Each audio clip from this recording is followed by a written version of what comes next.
This is the EVP Podcast. Ladies and gentlemen, boys and ghouls, welcome to our Halloween episode of the EVP Podcast. I am one of your hosts, Beaker. And I'm one of your hosts, Ghosty. We want to thank you for joining us this wonderful Monday morning before Halloween.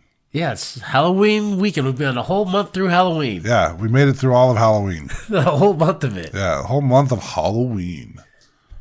And have you been to any haunted houses yet this year? Just the one we investigated. Same. I haven't been to any either. Might go to another one. I don't know. Me too. I'm not sure yet. I could. I don't know if I will. What about like the other big ones here, like Friday or Nightmare on 13th and Fear Factory? You gonna go to any of those or just investigations? Nope, just investigations. Yeah, I think me too. Yeah. I don't know. Do you ever get scared in those? No. Me neither. But no, I get jump scared. Like when they come out and catch me off guard, I'll get startled, and that gets me, and that shit cracks me up. I have a good time when I go. Catch me outside. How about that? Exactly. But I don't get when some people go to those things and they get like actually pissed off. I mean, I've been to a haunted house before, and we were drunk. Did you get pissed off? No. I mean, the people I were with were drunk. They almost got, I think, they say we got kicked out, and then they snuck back in. I don't remember it that way, and I was the only sober one. I think they wanted to get kicked out. They asked to get kicked out, but they didn't. What a waste of money. No, what happened at the end was like the end of the haunted house, you got in like a coffin and the bottom dropped and it was like a slide and you slid out and that was the end of the haunted house. And that Castle of Chaos. Yeah, it was. I remember that. That was like the first year, wasn't it? It'd been out for a couple years, but this is when it was literally right across the street from the condo I was living in. On 300 West or Highland Drive. Oh, okay. Highland Drive and like 4500 South ish. Uh-huh. It's now they built a funeral home and a senior center where the Castle of Chaos used to be. And I used to live right across the street from that, so we were having a house party for Halloween, and a couple of us walked across the street to go to the haunted house. Okay. So we didn't have to drive. Okay, I can see that. Which is why a couple of us were drunk. Makes sense. But yeah, haunted houses. Last one I can remember going to is probably like 2019. It was like 7 years ago. It was popping up on my Facebook feed. Lagoon, Frightmares. We're talking like real haunted houses. They just take some of the pavilions and turn them into like makeshift haunted houses for the... Okay, I forgot. I did go to some... There was a SeaWorld. SeaWorld does it now, where they can go around and they have little... they'll go around trying to scare you, and then you can ride the rides, and then you can stand in line, and they set up little spook house alleys and stuff. Well, that's cool. They didn't have enough employees, though, so you just kind of walk through like, is someone supposed to scare me or what? I'd scare myself. I would be the jackass that would like hide and scare people. I should have. I should have helped them out. But yeah. So why are we talking about haunted houses right now? Because it's Halloween, damn it. It's Halloween. What do they have during Halloween? Haunted houses. You're damn right they do. So we're going to bring you a little bit of the history of haunted houses, how they came to be, and kind of where they got their start. So as of right now, or as of when this article was written last year, the most recent numbers I could find was from last year. So in the U.S. alone, there's about 1,200 professional haunted houses. There's about 300 theme parks that operated horror theme events and over 3,000 charity-run spook shows.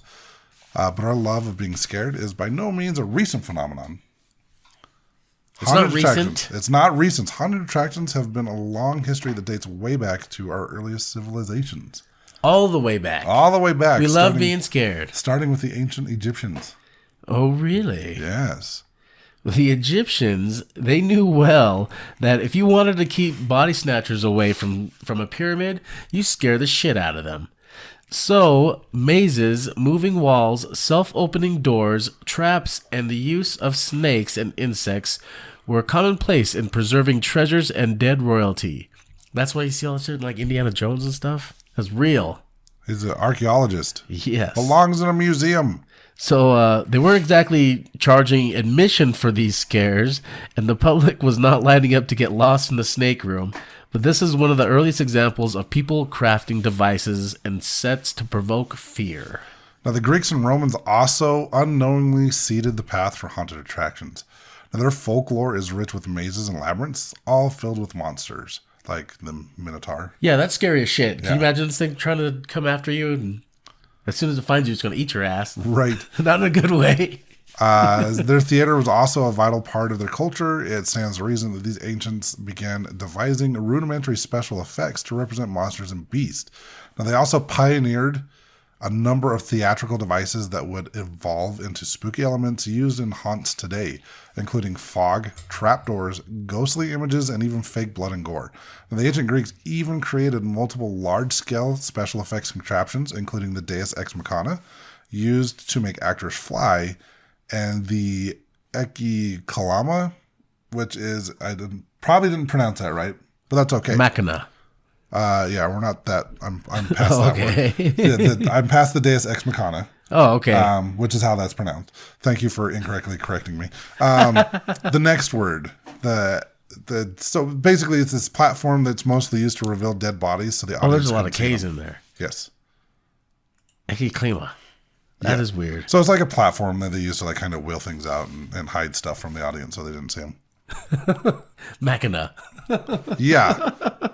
Which is the contraption they use to fly people around. The sentence before that I was stuck on. Oh, so You want to keep going back to the Deus Ex Machina? that's You hard. want to keep saying it back? No, because I definitely can't it's say not it. Machina. I definitely can't say it. So I just was looking at it and you hear saying this and looks. No, that. So we does got not some stuff mix. from the Dark Ages. So in the Dark Ages, it's hard to believe, but this period saw the Christians forwarding the evolution of the haunted house. And during the time around the 1300s through the 1500s, Europe had recently been converted from the Celtics and pagans religions over to Christianity. And pageant wagons toured the land performing plays, and these were mostly biblical plays. And what they would do is they would try to frighten people by doing like the scary parts of the Bible. And that ended up getting a lot of attention, and a lot of people were actually going just to get scared. And additionally, this era began the evolution of Halloween as we know it today. And though the holiday was born out of the Celtic and pagan religions, the European masses carried its practices with them as they converted to Christianity. Carving pumpkins, bobbing for apples, dressing up in costumes, and even trick-or-treating were all pagan practices that were all carried over. Okay, so next we're going to jump into the Renaissance area. Society era. Good Era. Lord. The Renaissance era. Society's love of horror and the development of special effects continued to grow as theater became increasingly popular. Ghosts, demons, the devil, and other monsters made regular appearances in plays, including those of William Shakespeare. Now, in order to create onstage gore during stabbing scenes, the actor used to strap pig bladders to their midsections. Now, the other actors would then stab the pig bladder, so the pig blood would pour out, making it look like the actor was actually stabbed to death. How many times do you think they actually got stabbed?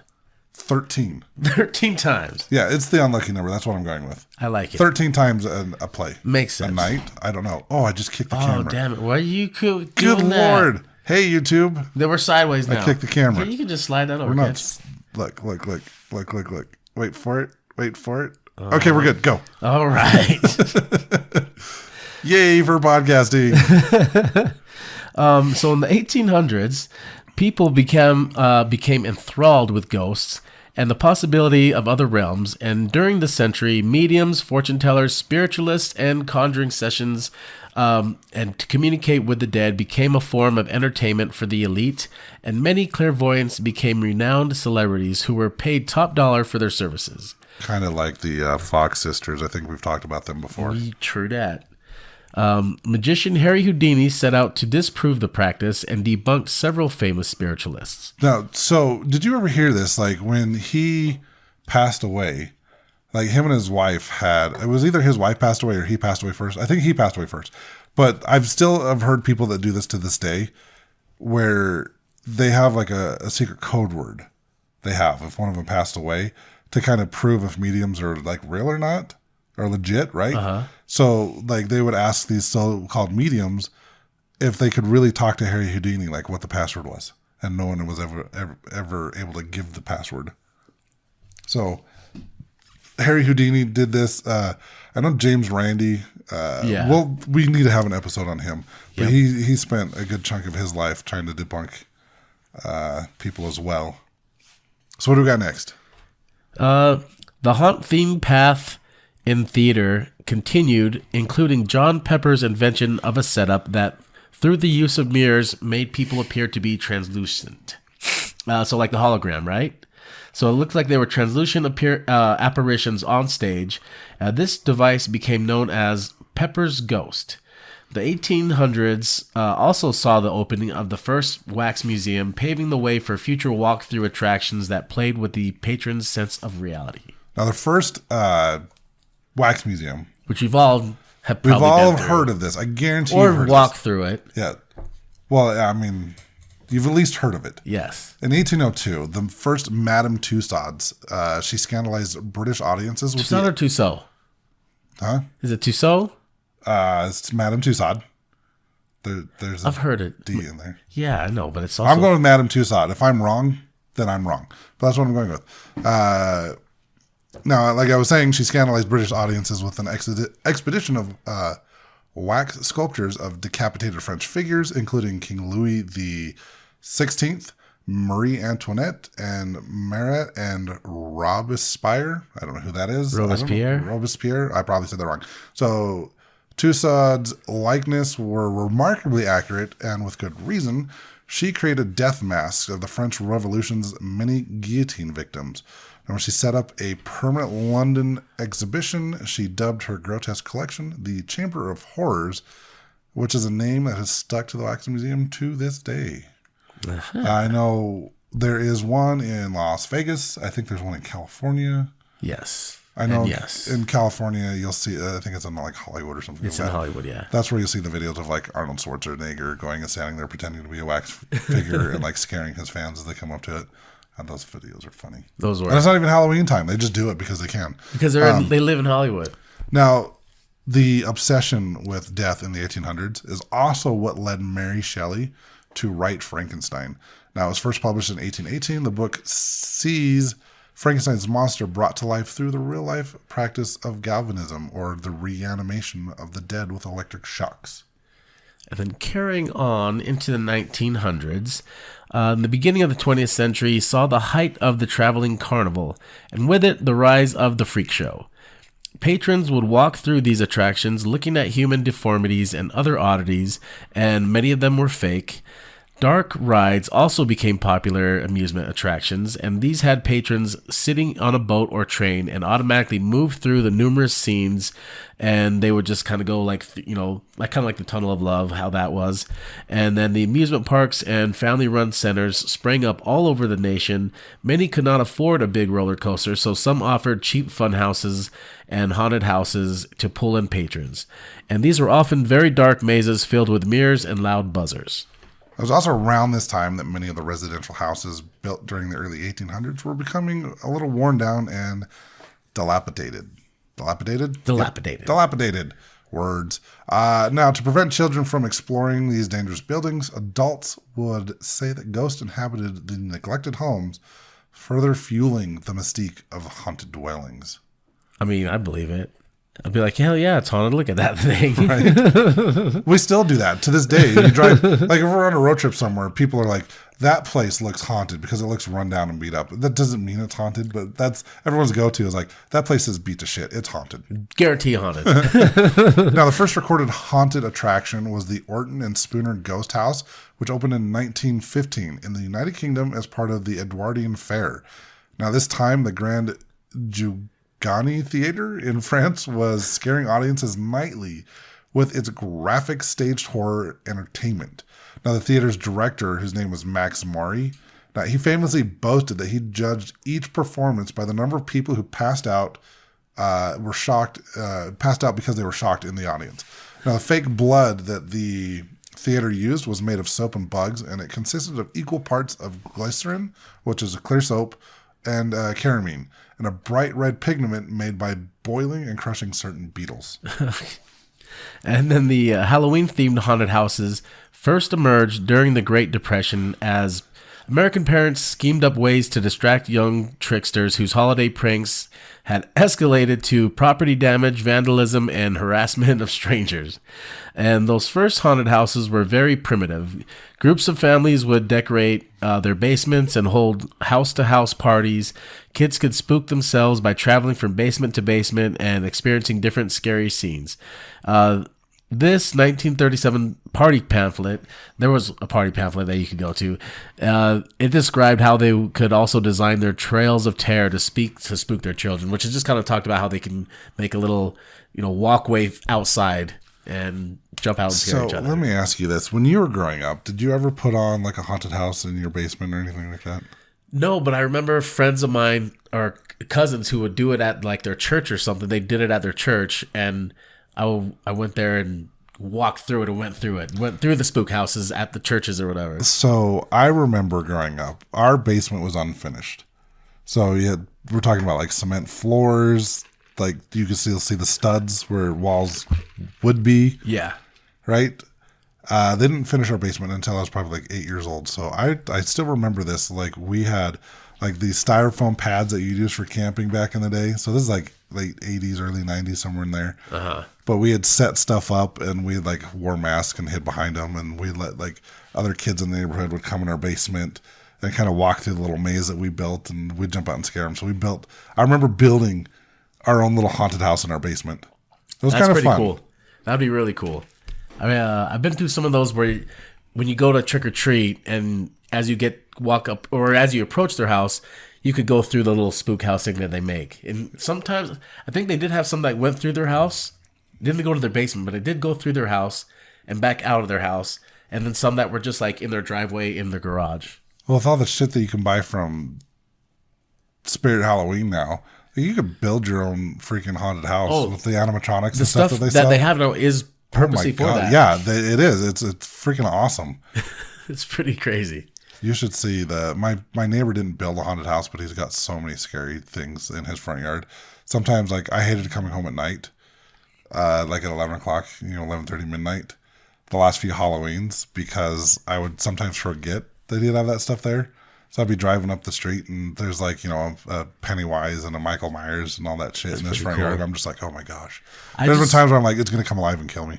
I just saw this cool decoration on Instagram today where it was a chicken wire skeleton that was spray painted with glow-in-the-dark paint. And then when it stood up, it was like probably 20 feet tall. And there was just black light shining at it. So it looks like this giant 20-foot hologram of a skeleton. It's pretty dope. Okay, let's jump into the 1960s. Yeah, man. The haunted houses didn't become a cultural icon, though, until Walt Disney decided he was going to build one. So guess what it was? In 1969, we saw the opening of Disneyland's Haunted Mansion, which at the time featured a spectral sea captain, a ghostly wedding party, transforming portraits, and a headless horseman. Now, Walt Disney did not like the idea of putting an old, decrepit-looking structure in the middle of his park. So what he did was he took inspiration from the Winchester Mansion there in San Jose, and he created a lavish mansion with pristine exterior.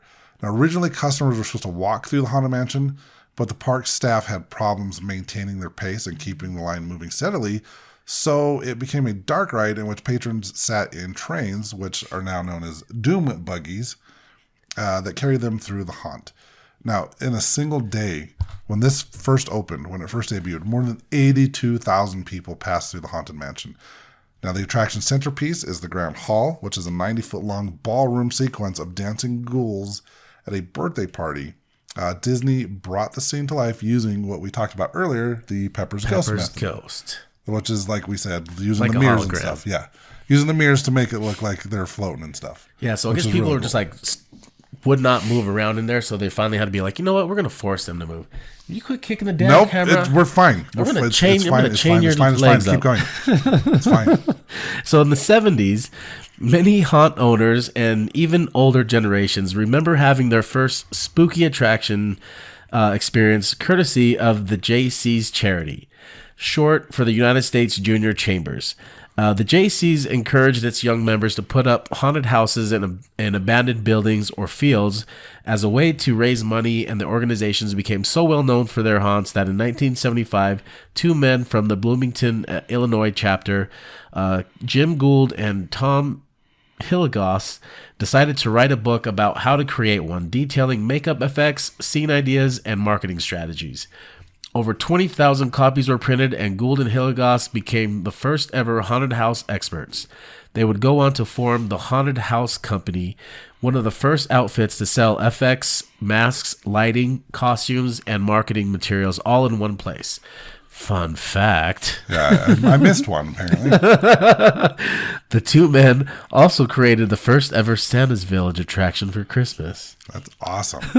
And in California, Knott's Berry Farm, they began hosting its own Halloween night attractions, which soon transformed into a multi-week slate of events. Every year, a man named Bob Burns attracted national media attention for his detailed recreations of classic horror movies.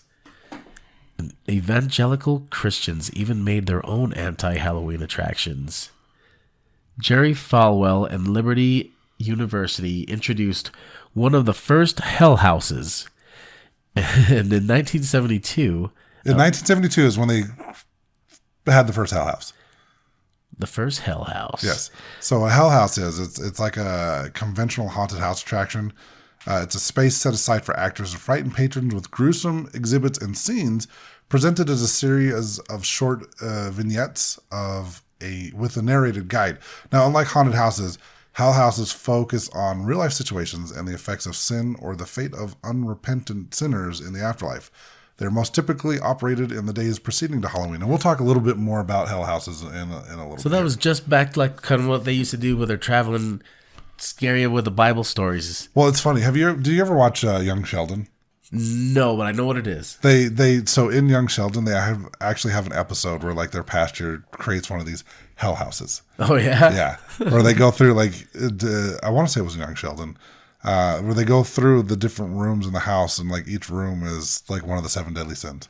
Okay, I think I have seen something about that on another show, but I did not see it. No. So when we get to the 1980s. This is when horror movies grew in popularity during the decade, so did haunted houses. This is when they became really big. And most amusement parks boasted a scary attraction of some sort. Now, in 1984, the Haunted Castle at Six Flags Great Adventure in New Jersey caught fire and ended up trapping and killing 8 teenagers. This set off an alarm bell across the industry about the importance of safety, choice of building materials, and emergency awareness. Haunts were reshaped to preserve the artificial scares but maintain a high level of safety, ensuring that a tragedy like this will never happen again. And the thing is when they did this, the JCs, because they were volunteers, and I think this kind of was the start of the end of the March of Dimes haunted houses as well. Yeah, because they were the same thing, yeah. They were also, it was another charity, and because they were all volunteers, they didn't really have the funds and means to like kind of conform to the new standards that were created because of this incident. That's why we kind of see the volunteer haunted houses of like the JCs and the March of Dimes kind of fade out at this point. Yeah. Because it was like, I think the last time I saw that was probably in the 90s. Yeah, late or early 90s is the last time I remember one. Speaking of the 90s, haunts now are everywhere. So from the 90s up till now, they're everywhere now, and they're not just limited to the haunted house. There are haunted hayrides, mazes, and scavenger hunts. Most of us have all been through those, and we'll get into all those here just in a little bit. They've also been so popular that you have the home haunters, and those are the ones that we were just talking about. Yeah. So we're going to jump now into a bunch of the types of haunted attractions around the country, around the world. First off, is going to be your most common ones that you probably know about, which is your haunted house, mansion, or castle. With the haunted house, mansion, or castle is a type of haunted attraction that usually takes place indoors. Visitors may experience intense animatronics, bloody and frightening set pieces, rustic antiques, scary music and sounds, dynamic lighting, fog, costume actors with elaborate makeup or masks, and other special effects used to create scenes of terror. Now you got your haunted trail or forest. And that's the type of attraction that takes place outside in the woods, at a park or at a theme park or other outside venue. Most haunted trails are close to a mile long and include small buildings or huts that include various scenes visitors are forced to enter or walk past.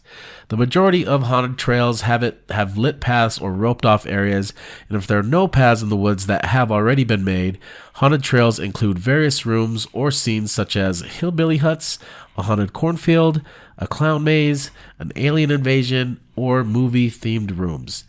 The haunted trails may use tour guides or they may allow visitors to walk alone. Unlike the haunted houses, weather determines if the attraction will be open or not during the month of October. Tour times may vary greatly as well as, deal with the weather and shit like that. Or the customer's pace and length of the trail. Yeah. So when we went to Haunted Hollow, Yep. this is a type of haunted trail or forest. Exactly. It's both. It's both, in the forest, and you have a trail. They did have some parts where it was kind of indoorsy, but And they had it was huts. indoor stuff that they built. Next up, we have a haunted hayride, which is a haunted attraction and a form of egregy entertainment that takes place during a hayride on a farm, park, or a large piece of land.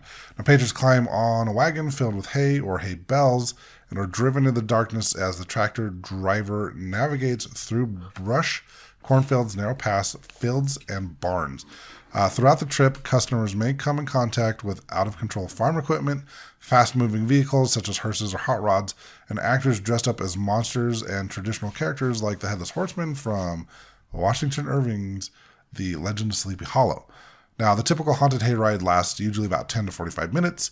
Some use sound systems attached to the wagon or tractor during the daytime. Some haunted hayrides may have live shows, face painting, fun characters, and even sell pumpkins or other vegetables grown on the farm. Haunted hayrides may be intertwined with other types of haunted attractions, such as first being transported to the location with things to see along the way before the guests are let off to walk through the rest of the attraction. I would like that if they had that at a haunted attraction where it was like indoor haunted house, then a hayride, and then a haunted forest, all in one. It was the only place in the Salt Lake area that I know that would probably come close to that is the Wheeler Farm. But I know they do like the haunted forest, or they used to. They used to. Where you just got to walk through it. And they had the hayride. I remember they have the hayride during like Christmas time. Uh-huh. But I don't remember if they combined that at Halloween at all. They should. It was a very long time ago. I don't know if they've done it again. I don't know what they do there. I don't know either. It's more geared towards little kids there. Okay. This is what I'd like to do is the haunted ship. The haunted ship is a haunted attraction that takes place on a ship, a battleship destroyer, or any other type of ship. Patrons board these attractions via a gangway and walk through the ship that is usually lit with effects, lighting, plays sound effects, and has thematic rooms meant to create a terrifying environment. Most of these types of attractions are found on the West Coast or East Coast and are not as prevalent as typical haunted theme parks, hayrides, and haunted trails or forests. I mean, they had a part of a pirate ship in the haunted forest. Yes. Very small part of the ship at Haunted Hollow. Some of these more popular ships are the USS Nightmare in Newport, Kentucky, Queen Mary's Dark Harbor in Long Beach, and the Ghost Ship Harbor in Quincy, Massachusetts. So the Queen Mary is like the first one that popped in my mind when I saw the section of haunted ships. Yeah, me too. And I definitely want to go there for multiple reasons. Next up, we have the Haunted Theme Park or Scream Park. For those of you local here to Utah, we have Lagoon that does it every year. I know Universal Studios, Disneyland does stuff as well. I know Universal Studios actually has... they'll cut off at like 6 o'clock at night. Yeah, they cut it off early. And then they sell separate tickets to come and do the haunted Halloween stuff at night. Yep. And I really wanted to go back and do that, but I wasn't able to make it work just for scheduling reasons. But I'm hoping like within the next year or two, I can actually go do it because I hear it's really fun. So a haunted theme park is an amusement park whose buildings and paths have been converted into haunted houses, haunted trails, or hayrides during the fall season, which is usually September, October, and early November. Many haunted theme parks include themed outdoor scare zones that feature costume monsters who roam around scaring customers. It is not unusual to come in contact with actors known as sliders who wear special knee pads. When the actor slides on the ground, the knee pads make a scraping noise before the actor is inches away from your customer. They spark. I've seen videos of this on like TikTok where there's this chick dressed up as like this scary ass clown, and she does that. She like slides up to people and like gets right in their faces. They were doing that at SeaWorld. All right. Yeah, SeaWorld. Additionally, a large percentage of haunted theme parks feature live shows, concession areas, rides, and other typical amusement park attractions. Now, not all haunted theme parks take place inside of an actual amusement park. There are quite a few events that include multiple attractions in one place and may be located on a farm, park, parking lot, or anywhere suitable for a large-scale event. But strictly speaking, these are not considered theme parks. Now, haunted theme parks, whether they are set in true theme park or set up within large spaces, typically contain certain two types of areas for their facilities. The hub area, where food, drinks, and merchandise can be purchased, and the guests can also relax there and enjoy live shows, such as bands and music shows that are performed by but actors can still appear throughout the hub area, where their scare factor may or may not be as high compared to the actual mazes themselves. Now, the mazes themselves are typically accessed by large queue entrances, and the mazes, for the most part, contain the bulk of a haunted theme park's scare factor, encouraging the more elaborate special effects, scare tactics, and traversal compared to the calmer hub area.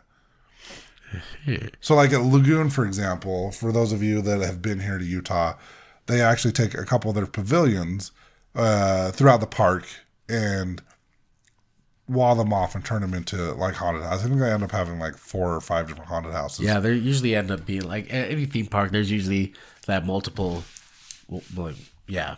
scare. Unless you have like the fast pass, you're only seeing like 1 or 2 of them. Because those lines are long as shit. Well, and they don't start doing them until like it gets dark. Yeah, it's kind of a ripoff, but then you got to pay like double your ticket price. All right, you got your dark maze and chain maze. The dark maze, or pitch black maze, is a haunted attraction that consists of dark or pitch black rooms with multiple paths that may contain dead ends. Some may feature actors, air cannons, loud sounds, sprays of water, moving walls or floors, hanging props, flashing lights, and more. A dark maze can be a standalone attraction or an extension of a haunted house. All right. A haunted trail or a hayride. Some dark mazes can transition into a chain maze, which is similar to a dark maze but uses metal bars or chain link fencing. Most chain mazes will utilize strobe lights and heavy fog to blind and disorient customers while they try to find the exit. Chain maze can also serve as a standalone attraction. The amount of time spent inside a dark maze or chain maze may depend on the construction of the maze as well as one's skill at navigating the maze. The pitch black areas, such as dark mazes, are quite common as sections for horror attractions and are quite common in an extreme haunted house. They usually contain ropes for traversal, and if a guest is doing the wrong way or lost, an actor within the room may hold the guest's arm to guide them to the rope in order to find the way out of the dark area. Okay, so next up we have the Hell House. We did talk about this a little bit earlier. We're going to go a little more in depth to this. So the Hell House is, like we said earlier, attractions typically run by Christian churches or parachurch groups. These depict sin, the torments of the damned in hell, and usually conclude with a depiction of heaven. They are most typically operated, like I said earlier, in the days preceding the Tyridium of the All Hallow Tide. Basically, just a couple days before Halloween. Because, Triduum? Celebrating Halloween is evil and bad, so they don't do this stuff on Halloween. Now, Hell House, like a conventional haunted house attraction, is a space set aside for actors to frighten patrons with gruesome exhibits and scenes, which I read earlier, so we'll skip to the next part. It's set up exactly like a haunted house where you kind of walk through it, but it's usually like in someone's house. And the exhibits of a Hell House often have controversial tone, focusing on issues of concern to Christians in the United States. Hell Houses frequently feature exhibits depicting sin and its consequences. Common examples include abortion, suicide, use of alcoholic beverages and recreational drugs, adultery, occultism, and satanic ritual abuse. Lame. Hell houses typically emphasize the belief that anyone who does not repent of their sin and accept Christ as their personal savior is condemned to hell. This sounds like a great time. I want to go to one of these. Right? Boop. Now, on the first Hell House is one of the first Hell Houses is Scare Me, which is still presented each October in Lynchburg, Virginia. This is the one that was created by Jay Farwell in late 1970s. Now, similar events began in several regions during that period. Hell houses have faced criticism for advertising themselves as traditional haunted houses. Most involved biblical lessons, and some ask customers to pray to Jesus Christ before exiting, regardless of their beliefs. Some hell houses are much more graphic than traditional haunted houses and not appropriate for all audiences. I want to go to these just because I want to see how messed up they are. So Virginia, that's all a bunch of weirdos there. You're gonna Let's go to the Bible Belt. That's probably where you find a hell house. That was hot. You should do that more often. Oh, I couldn't breathe. I could not breathe. So what about the dark rides? A dark ride. We talked a little bit about a type of dark ride. This is what they ended up turning the Haunted Mansion into. So the dark ride, or ghost train, is an indoor amusement ride where riders are in guided vehicles. They travel through specially lit scenes that typically contain animatronics, sound, music, and special effects. A dark ride is enclosed, so all illumination is controlled, often using theatrical lighting, and to achieve the special effects, selective use of darkness helps hide the ride mechanisms and increase the visual drama. So you got your Twilight Zone Tower of Terror, but I don't think it's that anymore. Disney World, you have Hollywood Studios, and Tokyo Disney has American Waterfront, and Walt Disney Studios has Production Courtyard, Revenge of the Mummy roller coaster. Yeah, what else we got? That's the most popular dark ride at Universal Studios in Florida. The Haunted Dark ride is the a Universal Phantom Theater. Yep.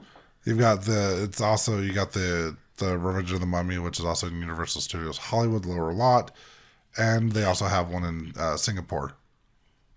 Omni Mover. Yep. So next up we have Haunted Cornfield Maze. Now, Cornfield Maze is pretty self-explanatory, but it's an attraction that uses corn stalks to form paths for people to walk through. Patrons can expect to experience turns, straight paths, and dead ends. The Cornfield Maze might be designed to resemble a popular character, public figure, event, or holiday. Most cornfield mazes are open during the day and are appropriate for all ages. We have a lot of those here in Utah. We have so many corn mazes, and I've been to one, I think, a long time ago when my sister She drugged me and took me to one. And you know what's funny is I don't even think I followed the path. I think I'm like, this looks good, and I walked through corn. I'm a freaking giant. I walked through. I'm like, whatever. I can see over half of it, and I'm just like, I'm going this way. Now, the largest corn maze in the world was located in Dixon, California, and it was 45 acres in the area as of 2010. Although this corn maze holds the distinction of the world's largest corn maze, Adventure Acres Corn Maze in Bellbrook, Ohio consists of 62 acres of corn maze with 8.5 miles of trails.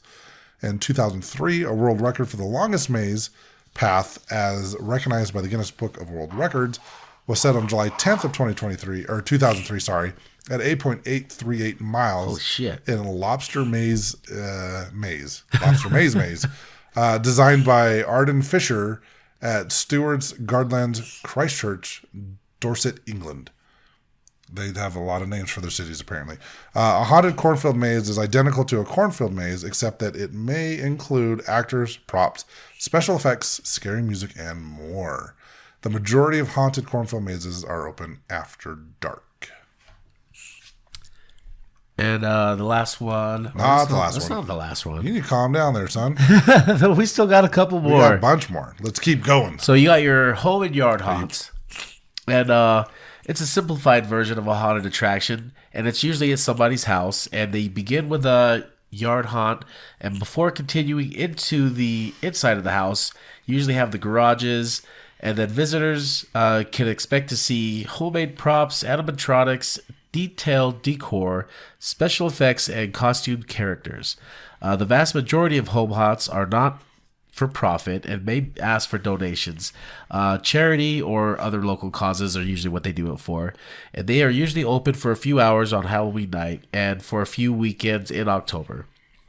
And they usually don't require state-issued emergency lighting or fire alarms for fire escapes because they're usually under like a specific size that require that stuff. So the art haunts take place in their yard, usually dressed to resemble a cemetery, if there is one close to the house, or they do something to make that shit look scarier. They may feature prop tombstones, skulls, large inflatable characters, plastic light-up figures, the strobe lights, fog machines, cobwebs, spooky music, animatronics, and other decor that can be purchased. They get sell everywhere now. Like Lowe's, you can buy those giant skeletons there. Home Depot is like where a lot of people go for their Halloween yard stuff. And some people usually make their own. And then displays can be synchronized with music, lighting. Have you seen the cool ones where they're like singing and stuff or rapping? Oh, yeah. You should keep talking into your microphone, not sniffing into it. Well, I'm trying not to. I need to breathe. I need to go blow my nose. They may utilize FM transmitters so people can park their car, locate a low-frequency radio station, and kind of like tune in and listen to it. I've seen that with like Christmas music too. That'd be pretty dope. It's actually really cool. Like, it's one of those times where you don't feel like a weirdo parking in front of somebody's house. Because they'll have like a sign on their window or somewhere in the yard that says what radio station to tune to. So you can hear the music that goes, or the sounds that go along with their displays. So while I read this next one, you should run away from it. Right, that's exactly what I'm trying to do. So next up, we have a Ghost Run, which is, yes, it is. A Ghost Run is a haunted event that takes place in a person's car. And when a customer purchases a ticket for a ghost run, they are given various clues as to where to find different haunted attractions. This haunted scavenger hunt usually includes a few local haunted attractions and other free items. At the end of the ghost run's season, the winner's the best mileage locating the haunts is revealed, and they are given a prize. We also have midnight ghost or spook shows. This was kind of popular between the 1930s and 1960s when movie theaters would have live shows that featured magicians performing magic tricks, seances, special effects, and scary skits. This was at a time when people were unaware of how these seemingly incredible tricks were done, and it was a relatively new form of entertainment before the spread of the haunted attraction. Many of these spook shows doubled with horror movies and played at smaller movie theaters during the Halloween season or different parts of the year. Now, eventually, these shows would incorporate bloody special effects and sometimes be referred to as midnight horror shows. These shows were daring for the time, but would phase out by the end of the 1960s. A modern interpretation of the classic spook show was the Hauntings Ghost Show in Tennessee. This attraction was themed as a Victorian seance, which takes place in a small theater setting. During the show, the audience would encounter automated gags instead of live performers. The attraction was in operation until the early 1980s, until September of 2015. Magic. It's funny is in Lagoon, last time I went there, they had kind of like a midnight ghost show type thing where they did have actors where you went in and they kind of like pretended like they were doing a seance using a Ouija board, and they had like special effects, and it had a whole on like just like creepy ass vibe. It was actually really cool and fun to watch. Oh, okay. I know some of the people I was with, their kids like got kind of really scared. But that's how awesome the show was. Like, This was at Lagoon? Yeah, this was at Lagoon. Interesting. It was like a seance room or something, but it was pretty cool. So next up, we have extreme haunted houses. What's an extreme haunted house? So, as the haunted attraction industry has evolved, it has trended towards ever more elaborate settings, more sophisticated technology, and more elaborate backstories and so-called extreme haunted houses. Most operators, from the mega haunts down to the local charity events, have felt the competitive pressure to improve their events, and higher quality scenery and props and even more elaborate concepts and writing have become the norm. Furthermore, the experiences have expanded in terms of sheer size, either by making the mazes longer or by providing more than one attraction on the same site. Now, some operations have tried to distinguish themselves by adding some more extreme experiences.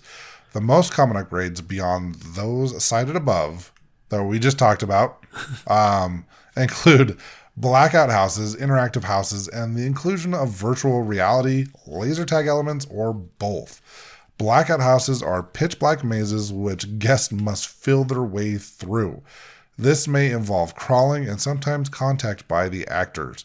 This is usually not allowed in less extreme haunted houses, and sometimes contact and may require a guest to sign a waiver prior to entering. Interactive haunted houses may involve the guest being closed into an escape room where they have a time limit to try to figure out how to escape, and physical clues scattered around the space. Now, these scares are also hidden in the space, and often guest escape efforts and have consequences for wrong guesses. That would be kind of a long haunted house. But So, cool. have you been to Asylum 49? Yes. So they do similar stuff to this. Like I've heard where, I mean, you have to sign a waiver. There is full contact, and I've heard of times where they'll take people, separate them from the group, and lock them in a room by themselves. Yeah, I've heard that they'll put them in coffins or stuff like that. I'm a large individual, so part of me wants to go to one of these places Just to like see this, if you get picked. just to see what they try to do. I'm guaranteeing you that I'm bigger than any of their actors. They just bypass you. They'll probably look at me. It'll either be one of those two things. They'll probably bypass me, or they'll be like, challenge accepted. They also do like a VR laser tag house that adds an element of a first person shooter. So that'd be kind of cool. I haven't done those, but I have seen those that they do like a paintball with zombies. Oh, really? Yeah, and I That'd think be it was cool. down Utah County that they did that. But that would be badass as hell. I would love to do that. And then the most extreme houses may feature full contact with the guest and include a chance that the guest may be subjected to mild Kind torture, of like Asylum 49 here. including simulated drowning, simulated assault, I don't think and they do any of that, though. probably not, light electric shock. Guests are often given a safe word for anyone who might not be able to complete the experience. Fluffenglogen. Yeah, that's the word. So Tennessee's McCamey Manor requires both an application process and a waiver. And unlike most of its rivals, there was no safe word until 2017. The tour, which is free, can take up to 4 hours to complete. And in that time, guests have been tied up, gagged, and forced into coffins, freezers, and had their heads pushed into cages full of snakes. Good Lord. You would love that. People have even been known to leave with scratches, bruises, and another example is a blackout, which has versions in Los Angeles, Chicago, Miami, and New York, and have been rated on several lists as the most extreme haunted house in the world. Additional extreme haunts include Heretic and Hurting in Los Angeles. Let's see. Miasma in Chicago. Yeah, that's just the names of the Shock Theater, New York, and Faceless Ventures in the UK. Now, the Naked and Scared Challenge was an adult-only experience at Shocktoberfest. Naked and Scared and Fascinated. Okay, so the Naked and Scared Challenge was an adults-only experience at Shocktoberfest, a 27-acre fear park located in Sinking Spring, Pennsylvania. Visitors at least 18 years old were invited to disrobe before entering. After choosing the nude or prude, which is the underwear-only option, guests were asked to sign waivers prior to a clothes-free fright.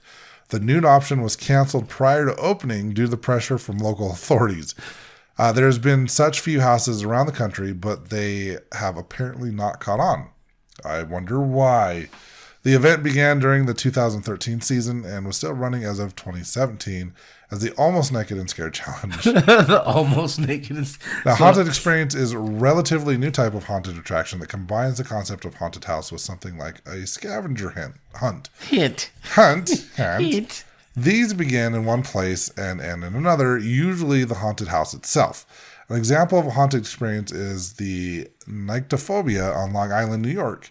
In 2010, ticket buyers were given a location that was not the physical haunted house, but a pickup spot where they got into a van blindfolded and were driven to the real location. Other experiences, such as blackout, have the participants sign liberty waivers. Liability waivers. Liberty. Give us liberty or give us death. Liability waivers and feature scenes where the performers can physically touch the guest and perform actions that resemble various acts such as waterboarding. So, I guess we got to start doing the naked, scared, and fascinated I don't series. think so. Prude or not prude? I want the prude option. But yeah, that's all the haunted houses. There's a lot of fat people in the Americas, and I don't want to see fat people walking around our haunted house. No, it's just I'm one of them. We do our interviews. We bring our guests. We'll bring our Naked, guests. scared, and fascinated. Yeah, we can't show that on YouTube. This is a bad idea. All right, fine. We have to pitch it to Travel Channel I think it might go somewhere. or Discovery Channel. But yeah, for Halloween, we got Halloween is coming up, and In like 3 days. just a few days. So Yeah. we'll be out of the Halloween month. Every month And is the Halloween month. Back to spooky And then November. we'll be in the Day of the Dead month. Exactly. Yes. All month long. Mwahaha. Well, anything else going on spooky? Nope. Doing a ghost hunt soon. Are you going to go trick-or-treating? No. I'm going to go trick-or-treating. I Are you might going go to dress up? trick-or-treating. I don't dress up. I haven't dressed up since high school. It's been like 20 years. I'm going to do so. I dressed up once as a Sports Authority employee because I had just come from Sports Authority and I just had my uniform on still and I just threw on my name tag and I'm like, I'm a Sports Authority employee. I was thinking I'm going to get there's a costume on Amazon of Chip and Dale, Okay. and I can just be Dale. Or I could just get that the So Hawaiian you're just going to shirt. get a bow tie and wear it without a shirt That's on? a Chip and Dale. No, I'm Yeah, you talking said about- Chippendales. No, it's even better. I should show Chippendale. you. I don't want to see it. Chippendale. Don't do it. It's the chipmunk, man. All right, so what we want to know is what's your favorite haunted house, whether you're here from Utah or somewhere else? Where have you been that you really enjoyed? Where have you been that you hated? I know for a while there we had a whole article that we might want to talk about, but I didn't want to go too much into depth about it because it was a local place that's not around anymore. But my favorite haunted house growing up was the Rocky Point Haunted House, and it's now Chinatown. It was a badass haunted house. It was the best in Utah, and I was sad was like to see it close. actual production people, FX people that So, put like it Greg together. Nicotero, who worked on The Walking Dead. Yeah. The actual like Hollywood actor, or not Hollywood actors, but Hollywood special effects people put this together. It was a really cool haunted house. Waiting in line was actually really fun Yes. because they had all of the mannequins and stuff of like the different horror icons like Freddy Krueger, Michael Myers, Jason, all of that. They had Pumpkinhead. It was a really cool haunted house. I wish it was still around. And I felt they had like actual props too. They did. Yeah, they had the actual props from movies. They went real out because they went all out on this. It was one of the best ones. And, I mean, I think it was voted best in Utah for like 4 or 5 years in a row. I think it was like best of the country too. I think so. It was a really good one, but unfortunately, it's not around anymore. They wanted to call it quits because they were working crazy hours, too many days. There was a lot that went into this place. Yeah, it was actually really cool. But So yeah, tell us about your haunted experiences. What were you have for Halloween and stuff like that, and yeah, send Yes. us your costumes, what Yes. you're dressed up as. just the sexy cats, guys. All only. you sexy cat boys. All you sexy cat boys, send us your pictures to evp.pod@gmail.com. You can also check our social medias out at Instagram and Facebook, evp.pod. And then go to that affiliate link that we have set up to ghoststop.com, buy some ghost hunting gear, and do that ghost hunting. It's fun. Yeah. We're doing it. Rawr. Ghost, you don't play that. Peace out, butterflies. This is the EVP Podcast.